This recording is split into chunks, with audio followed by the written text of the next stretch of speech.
Hello' everyone, আজি এটা নতুন বস্তু খালোঁ দেই। এইটো চিনি পাইছেনে? কি হয় ক'বচোন।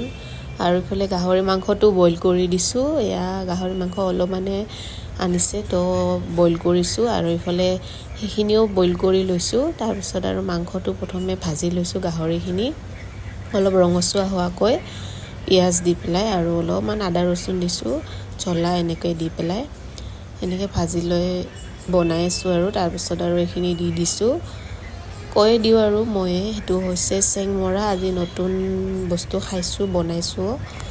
এয়া ভাজি আছোঁ, তাৰপিছতে অলপ বইল কৰি ল'ব চেংমৰা। এইটো খাই ভালো লাগিছে।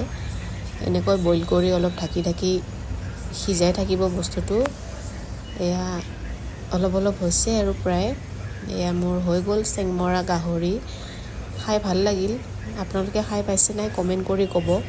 আৰু মোৰ ভইচটো অলপ ভাঙা হৈছে, চৰ্দি লাগিছে যিহেতু। তো নেক্সট এটা ভিডিঅ'